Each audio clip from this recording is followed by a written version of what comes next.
zaman pembaharuan banyak penyusupan.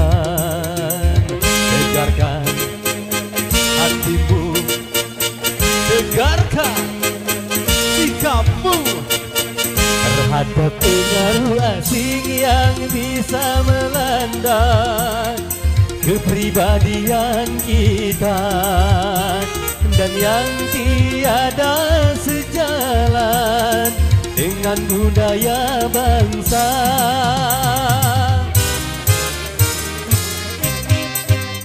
Di zaman pembaharuan banyak penyusupan. Tegarkan hatimu, tegarkan sikapmu terhadap nilai-nilai yang tiada sejalan dengan ruh ketuhanan dan yang bisa menghancurkan akhlak dan keimanan. Wika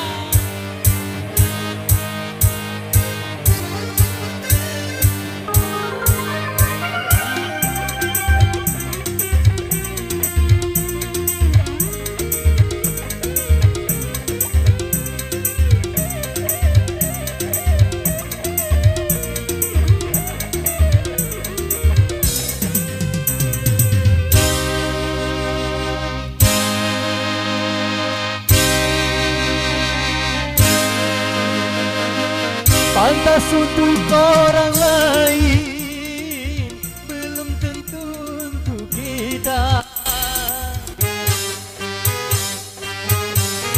Benar kata orang lain, belum tentu untuk kita. Baik untuk orang lain, belum tentu untuk kita. Selaraskanlah dengan Pancasila.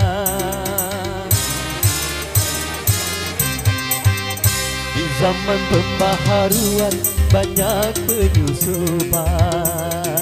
Tegarkan hatimu, tegarkan sikapmu terhadap pengaruh asing yang bisa melanda kepribadian kita dan yang tiada sejalan dengan budaya bangsa.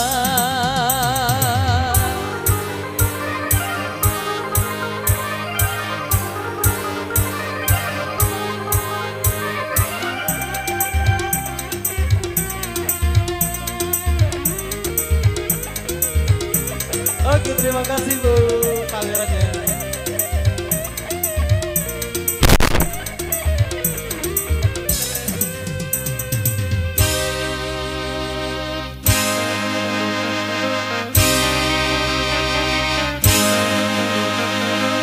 Pantas untuk bangsa lain, belum tentu Indonesia. Benar buat bangsa lain, belum tentu Indonesia. Baik buat bangsa lain, belum tentu Indonesia. Selaraskanlah dengan Pancasila. Di zaman pembaharuan banyak penyusupan. Tegarkan hatimu, tegarkan sikapmu terhadap pengaruh asing yang bisa melanda kepribadian kita dan yang tiada sejalan dengan budaya bangsa.